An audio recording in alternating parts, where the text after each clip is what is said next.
अब बात कर लेते हैं छत्तीसगढ़ की, जहां कोरोना की तेज होती चाल फिर परेशानी का सबब बनती दिख रही है। और 18 मार्च को छत्तीसगढ़ में कोरोना के क्या हालात हैं ये सभी ने देखे भी हैं। हम कुल मिलाकर ये बात करने की कोशिश करेंगे कि एक साल में छत्तीसगढ़ ने क्या खोया, क्या पाया, कितनी व्यवस्थाएं अच्छी हो पाई हैं। और जो बार बार बयान आ रहा है कि छत्तीसगढ़ में कोरोना कंट्रोल में है, तो क्या वाकई छत्तीसगढ़ में कोरोना कंट्रोल में है? क्या व्यवस्थाएं और ऐसे बेहतर तरीके से की जा सकती हैं जिससे ये संक्रमण का जो दर है, जो बड़ा लगातार बढ़ती जा रही है, उस पर काबू पाया जा सके? कुछ खास मेहमान हमारे साथ मौजूद रहेंगे, लेकिन उससे पहले आप ये रिपोर्ट देखिए और समझिए कि एक साल में छत्तीसगढ़ कोरोना के मामले में कहां पर है। छत्तीसगढ़ में कोरोना की एंट्री के एक साल पूरे हो गए हैं। 2020 में 18 मार्च को प्रदेश में कोरोना का पहला मरीज मिला था। हालांकि अक्टूबर और नवंबर के महीने में कोरोना के मामलों में कमी आई थी, लेकिन बीते 7 दिनों में जो बढ़ोतरी हुई है वो डराने वाली है। 7 दिनों में अकेले रायपुर से 1411 नए मरीज मिले हैं। 7 दिनों के आंकड़ों पर गौर करें तो बुधवार को 287 नए कोरोना संक्रमित मिले, 2 की मौत हुई।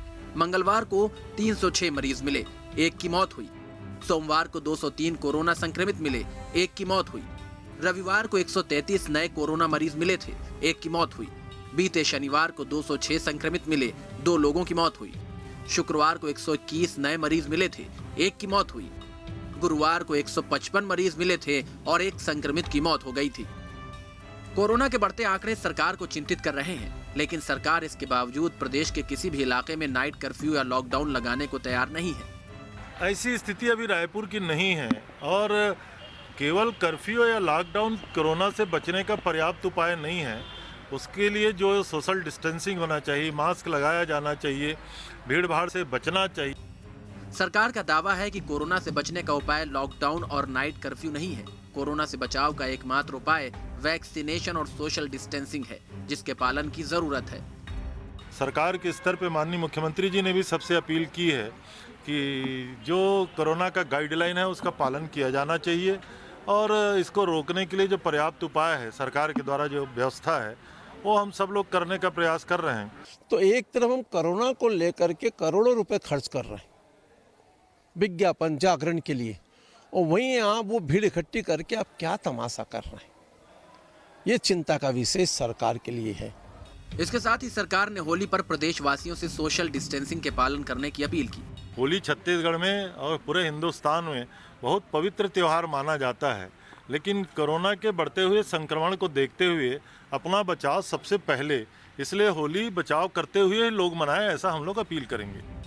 प्रदेश में कोरोना भले ही रिटर्न कर रहा हो, प्रदेश में हर रोज आंकड़ा बढ़ रहा है। प्रदेश में कोरोना की एंट्री के साल भर बाद तक के आंकड़ों की बात करें तो 3,19,717 लोग कोरोना संक्रमित हुए।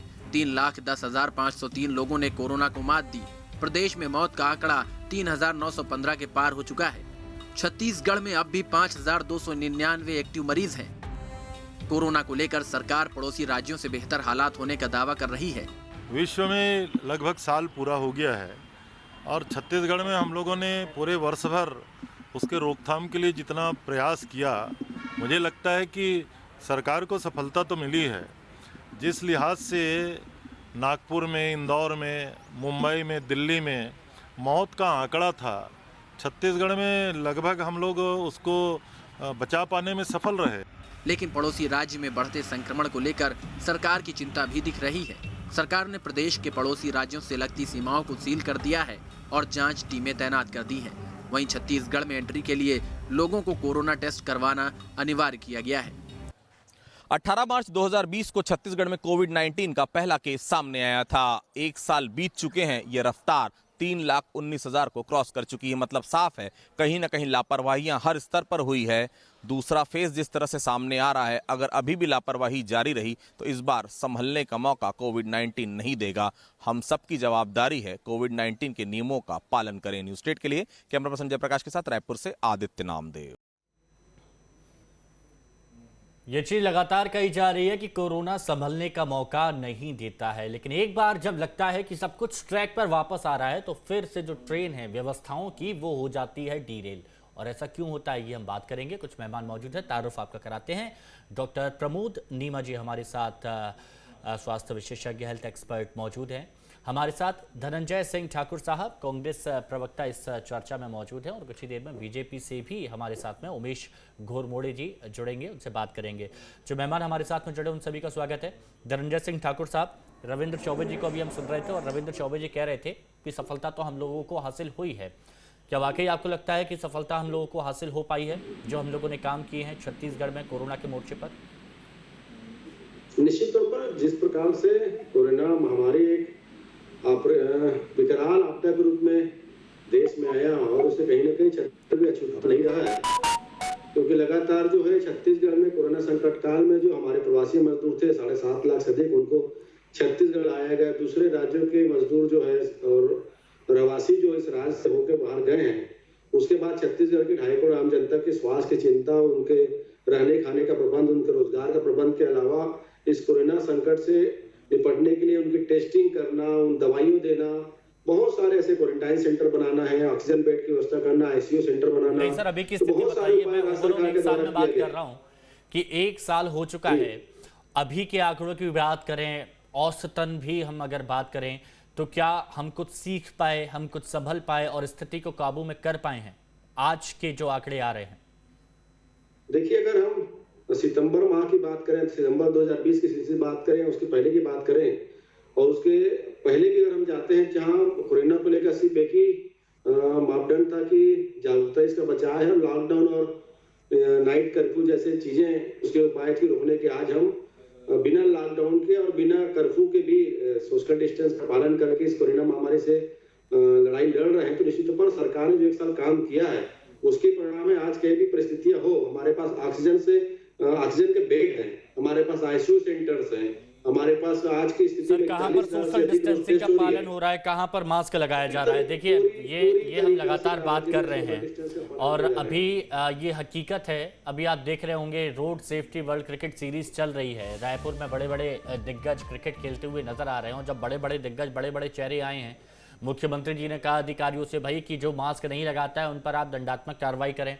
लेकिन कल मैच हुआ था और आप यकीन मानिए, मैंने भी देखा वो मैच और उसमें मास्क लगाते हुए लोग बाग कहीं नजर नहीं आ रहे थे। जब सचिन और युवराज सिंह छक्के मार रहे थे तो मास्क कहीं नजर नहीं आ रहा था। ये हम देख रहे हैं। लेकिन अब होली की बात आ रही है तो ये कहा जा रहा है कि 4 से 5 लोगों से ज्यादा होलिका दहन में शामिल नहीं होंगे। तो ये व्यवस्थाएं कहां पर दिख रही हैं? सख्ती के आदेश तो दे दिए जाते हैं लेकिन वो दिखता नहीं है। देखिए, मुझे ऐसा लगता है कि जो माननीय मुख्यमंत्री भूपेश बघेल जी की सरकार ने छत्तीसगढ़ में कोरोना महामारी को रोकने के जो जागरूकता अभियान चलाए हैं, आज बच्चा चाहे वो 5 साल का बच्चा हो या 80 साल का बुजुर्ग हो, वो मास्क लगा रहे हैं, वो फिजिकल डिस्टेंस का पालन कर रहे हैं, वो बार-बार सर ये आपको लग रहा है कि कर रहा है लेकिन हो नहीं रहा है। सुनिए, ये आपको लग रहा है ठाकुर साहब, 101% हो रहा है। ठाकुर साहब, अगर आप चाहें तो मैं आपको पर्सनली वो वीडियो भेज दूंगा, या फिर ज्यादा बड़ी बात मैं नहीं कहूंगा। आप कहीं पर भी कल के मैच की रिकॉर्डिंग देख लीजिएगा, क्योंकि बहुत प्रसिद्ध मैच हुआ था, तो रिकॉर्डिंग देख लीजिएगा, आपको पता चल जाएगा कि कोई सोशल डिस्टेंसिंग का पालन नहीं, कोई मास्क नहीं लगाया गया। नहीं, पूरी तरीका से देखिए, उसमें बिना मास्क का प्रवेश ही दिया जा रहा था और जितनी क्षमता। अब ये तो वही बात हो गई कि आपको अगर तस्वीरें भी दिखा दी जाएं तो आपके अधिकारियों ने आपसे बोल रखा है कि नहीं सर हमने तो सब कुछ ठीक किया था, तो आप उन्हीं की मानेंगे, आप तस्वीरों को भी दरकिनार कर देंगे। मैंने भी लाइव मैच देखा है, उसमें लोगों ने फिजिकल डिस्टेंस का पालन करते हुए रोड सेफ्टी मैच का आनंद लिया है, लोग मास्क लगाए हुए थे। ठाकुर साहब, मानने को आप तैयार नहीं है, आप बिल्कुल नहीं मान रहे हैं, ठीक है। अब आप सरकार की तरफ से हैं तो आप तस्वीरों को भी नहीं मानेंगे। जो अधिकारी बोलेंगे, भले ही वो अपने आप को बचाने के लिए मुख्यमंत्री के सामने बोले कि हाँ सर हमने बिल्कुल सब पालन करवाया है, तो वो बात अलग है। चलिए, मैं एक बार जरा जो हमारे साथ में डॉक्टर साहब जुड़े उनसे भी बात कर लेता हूं। डॉक्टर प्रमोद नीमा जी, डॉक्टर साहब, हम छत्तीसगढ़ की स्थिति की बात कर रहे हैं और आज ही के दिन पहला मरीज निकल के सामने आया था और उसके बाद अब छत्तीसगढ़ में 1 साल का औसत मैं ये बताना चाह रहा हूँ, 875 रोज नए केस, 13 हर दिन में मौत हुई, हर दिन स्वस्थ हुए 850 लोग। ये औसतन में आंकड़े बता रहा हूँ छत्तीसगढ़ में पूरे 1 साल का। अब इस औसत ये आपकी टेलीविजन स्क्रीन पर भी है कि हर दिन 13 लोगों की मौत हुई है, 875 रोज नए केस मिले हैं। तो सर आपको लगता है कि हमने कुछ सुधार कर पाया है या फिर व्यवस्थाएं जो थी हम कोरोना के हिसाब से ढलते गए, हमने अपनी तरफ से उतनी शिद्दत से प्रयास नहीं किए?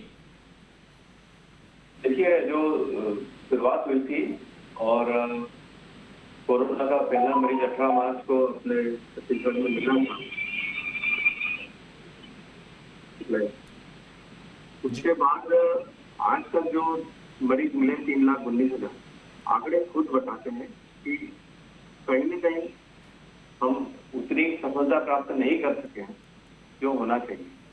पर मैं उससे ज्यादा एक कदम आगे बढ़ के बात करूंगा बिल्कुल कि पिछले 3 महीनों में, खास करके जनवरी के बाद, जिस तरह से कोरोना की गाइडलाइंस का उल्लंघन हुआ है, वो भले आम जनता हो या राजनीतिक पार्टीज हो या दूसरे ये राजनीतिक या सांस्कृतिक कार्यक्रम जो भी हो या खेलकूद, उन सब में कोरोना की गाइडलाइंस जो दी गई उनका पालन नहीं हुआ है और उसी गाइडलाइन के पालन नहीं करने का परिणाम हम आज मार्च 2021 में भुगत रहे हैं। अभी संभलने का वक्त है। मैं इसलिए बोल रहा हूँ संभलने का वक्त है क्योंकि अभी हमारा हेल्थ सिस्टम कोलैप्स नहीं हुआ। हमारे हेल्थ सिस्टम के पास अभी भी इतनी स्थान है कि आने वाले मरीजों का हम इलाज कर सकते हैं। दूसरा एक जो पॉजिटिव पॉइंट आज हमारे पास है कि हमारे पास कोरोना का इलाज भी है। उस हद तक हमने बीमारी को समझ लिया 1 साल में और अब हम जो इलाज दे रहे हैं उसका असर हो रहा है, इसलिए गंभीर मरीजों को भी बचा। पर ये सब हमें किसी स्थान पर नहीं ले जाएगा। सबसे बड़ी बात है, prevention is better than cure. हमें इसको प्रिवेंट करना पड़ेगा, हमें रोकना पड़ेगा और रोकने के लिए कोरोना के लिए जो इसके विरोध में गाइडलाइंस जो 3 है, मास्क, सैनिटाइजेशन और दूरी, ये तीनों का पालन सभी तरह के कार्यक्रमों में करना ही पड़ेगा। दूसरा जो हमें टेस्टिंग है, वो टेस्टिंग के नंबर्स बढ़ाना पड़ेगा। 6 से 7% जब तक टेस्टिंग नहीं होगी तब तक हम कोरोना के केसेस को डायग्नोस करने पता नहीं लगा पाएंगे। तो कोरोना के केसेस को पता लगाने से फायदा क्या होता है कि जो मरीज जिनको पता लग जाता है कि ये कोरोना हो गया है, हम उनको आइसोलेट कर देते हैं, क्वारंटाइन कर देते हैं। उससे आगे वो जो एक मरीज 7 लोगों को जो फैला देता है एक दिन, वो रुकता है। तो आज जो हम करेंगे उसका परिणाम आपको दिखेगा 3 से 4 हफ्तों बाद। पर वैसे ये आपने बहुत अच्छी बात की डॉक्टर साहब कि आज हम जो करेंगे उसका परिणाम 2 से 3 दिन बाद या फिर आने वाले वक्त में देखने को मिलता है। वैसे आजकल जो रायपुर में हो रहा है और बाकी जगहों पर हो रहा है तो उसके परिणाम भी दिख रहे हैं कि कितने मामले निकल के सामने आ रहे हैं। घोरमोड़े साहब बीजेपी से हमारे साथ जुड़ गए हैं। घोरमोड़े साहब, 1 साल हो चुका है जब छत्तीसगढ़ में पहला कोरोना का केस सामने आया था। आपको क्या लगता है कि 1 साल में छत्तीसगढ़ ने क्या खोया, क्या पाया और कितना समझ पाया कोरोना को और कितना रोक पाया? देखिए हिमांशु जी, मुझको लगता है कि इस प्रदेश में जब से जैसे आज दिन इस प्रदेश के अंदर में पहला कोरोना का केस मिला था, उस दिन से लेकर आज तक की अगर हम बात करें तो सरकार की तरफ से केवल और केवल लापरवाही और आपके जैसे तमाम प्रबुद्धजन, अभी डॉक्टर साहब भी कह रहे थे, आपके तमाम मीडिया के साथ ही लगातार सरकार को बार बार जगाने का प्रयास करते रहे इन बीते 1 वर्षों के अंदर में। लेकिन बड़ी दुर्भाग्यजनक बात यह है कि यह सरकार ना तो इन विषयों को मानने के लिए तैयार है और ना ही समझकर गंभीरता पूर्वक आगे बढ़ने के लिए तैयार है। इसके तमाम उदाहरण बीते 1 वर्षों के अंदर में लगातार हमारे आपके सामने, तमाम लोगों के सामने आते रहे हैं। चाहे प्रारंभिक स्थिति के अंदर में रोकथाम का विषय हो, कोविड की गाइडलाइन का पालन करने का विषय हो या तमाम तरह के विषय हो, हर मोर्चे पर यह सरकार पूर्ण रूप से विफल दिख रही है। अभी वर्तमान में अगर हम राजधानी के अंदर में ही अगर हम बात कर लें, जिस प्रकार से आपने अभी आंकड़े भी बताए, बड़े गंभीर आंकड़े आपने यहाँ पर रखे प्रतिदिन के हिसाब से और मौत के जो आंकड़े रखे, उसके बाद भी यह सरकार समझने और मानने को तैयार नहीं है। जिस प्रकार से लगातार खबरें निकल करके आ रही, एक्सपर्ट भी कह रहे हैं राजधानी के अंदर में क्रिकेट मैच चल रहा है, वहां से भी एक्सपर्ट कर रहे हैं कि क्रिकेट में तमाम गाइडलाइनों की उल्लंघन के साथ वहां पर हो रहा है और उसके चलते भी कहीं ना कहीं राजधानी और राजधानी सहित पूरे प्रदेश के अंदर में कोरोना को, कोविड को बढ़ाने वाला हो सकता है। अगर हम उसी की बात कर लें, क्रिकेट स्टेडियम की बात कर लें, मास्क से लेकर के सैनिटाइजर से लेकर के तमाम कोविड गाइडलाइनों का उल्लंघन किया जा रहा है और वहां से खबर निकल करके क्या आती है कि जो मैच देखने गए थे लोग वो कोविड पॉजिटिव पाए जाते हैं। उसके बाद भी सरकार की कहीं कोई गंभीरता नहीं, जो लोग पॉजिटिव पाए गए उनके विषय में गंभीरता नहीं, उनके ट्रेसिंग पे विषय को लेकर के सरकार की कहीं कोई गंभीरता नहीं। राजिम पुल्ली मेला के अंदर से निकल करके जो लोग आते हैं, उस मेला के बाद जो सरकार का वहां पर आयोजन होता है, बड़ी संख्या में लोग वहां पर जुटते हैं, उनके वहां से आने के बाद कई लोगों के कोविड पॉजिटिव पाए जाने की खबर निकल करके आती है। उन लोगों की सबूत लेने के लिए इस सरकार के पास फुर्सत नहीं है, ना ही उसकी ट्रेसिंग को लेकर के सरकार गंभीर दिखती है। उसके उलट जो यहाँ पर जो बड़े बड़े शासकीय आयोजन जो खुलेआम हो रहे हैं, तमाम कोविड गाइडलाइन का उल्लंघन करते हुए हो रहे हैं, ना सैनिटाइजर है, ना मास्क है, ना कुछ है, बल्कि जो धार्मिक आयोजन, सामाजिक आयोजन जो विपक्ष की भूमिका निभाई। घोरमोड़े जी, अगर ये सब कुछ हो रहा था और आप लोग अगर आवाज नहीं उठा पा रहे थे, सरकार को आईना नहीं दिखा पा रहे थे, तो फिर क्या विपक्ष की भूमिका निभाई है आपने?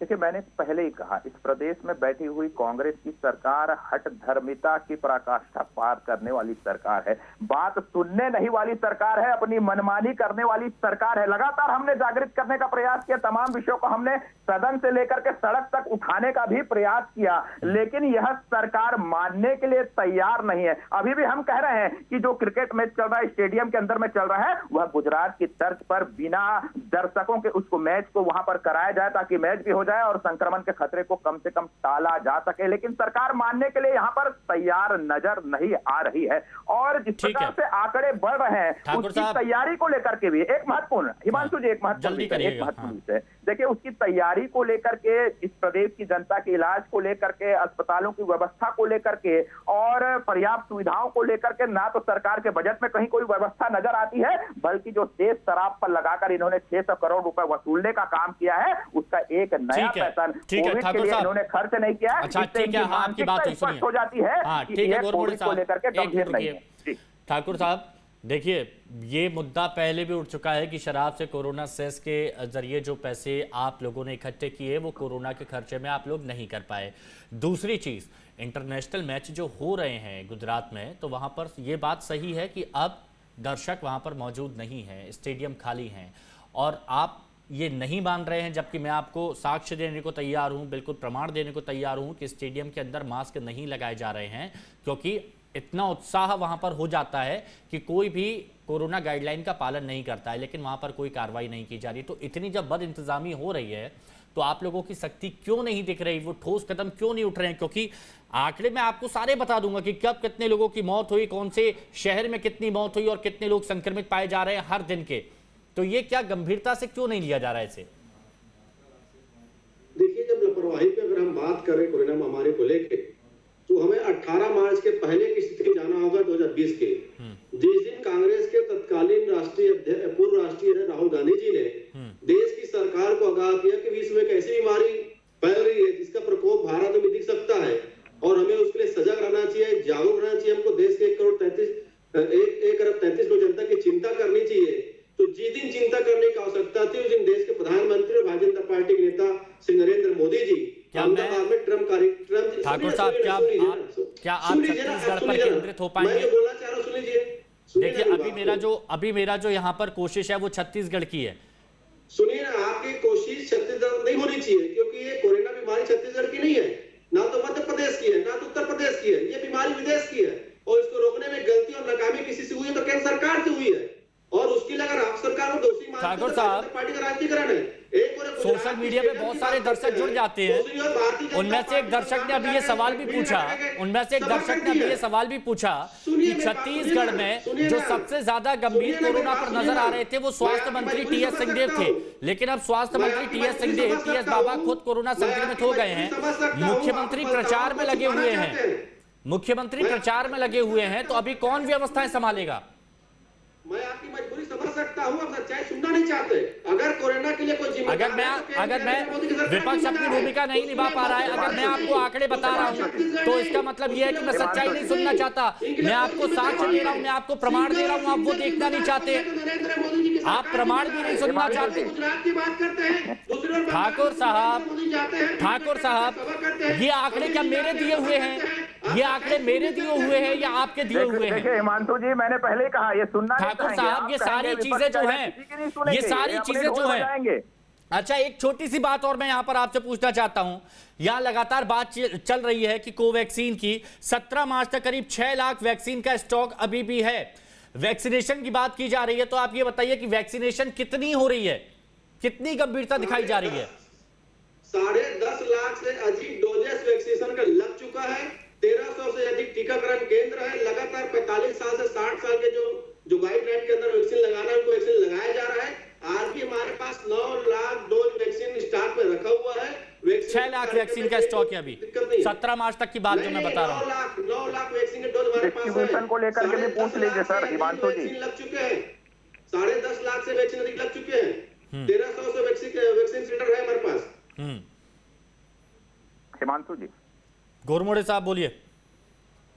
देखिए, वैक्सीनेशन को लेकर के प्रारंभ से ही इस प्रदेश के अंदर में उदासीनता देखने को मिली। किस प्रकार से इस प्रदेश के स्वास्थ्य मंत्री जी ने वैक्सीन को लेकर के सवाल उठाया और छत्तीसगढ़ प्रदेश की जनता को डराने का और भ्रम फैलाने का काम किया, उसी का नतीजा रहा कि छत्तीसगढ़ प्रदेश में वैक्सीनेशन की गति पहले धीमी रही और उसके बाद जब इमरजेंसी अनुमति मिल जाती है और छत्तीसगढ़ प्रदेश के अंदर में उस पर भी निर्णय लेने में यह सरकार 12 दिन का विलंब कर देती है कोवैक्सीन को लेकर के लगाने की प्रक्रिया को। उस 12 दिन में इन्होंने छत्तीसगढ़ प्रदेश की जनता का सीधे तौर पे नुकसान किया। अभी वैक्सीन को लेकर के और लगाने को लेकर के धनंजय जी कह रहे थे, मैं इनसे पूछना चाहता हूं कि सत्ता पक्ष की तरफ से ये माना जाएगा, डिस्ट्रीब्यूशन को लेकर के ना सत्ता पक्ष की तरफ से ये माना जाएगा कि हीला हवाली की जा रही है, लापरवाही की जा रही है, ना विपक्ष की तरफ से ये माना जाएगा कि विपक्ष भी यहां पर सशक्त नहीं दिखा है कोरोना के मोर्चे पर सरकार को आईना दिखाने में। इसलिए मैं डॉक्टर प्रमोद नीमा जी से एक चीज पूछना चाहूंगा। डॉक्टर साहब, क्या आप कोई सजेशन देना चाहते हैं जो सजेशन सीधे सरकार के काम आ सके, छत्तीसगढ़ सरकार के? क्योंकि अधिकारी बोल देते हैं कि सब सही है तो सब मान लेते हैं कि हाँ भाई सब सही है।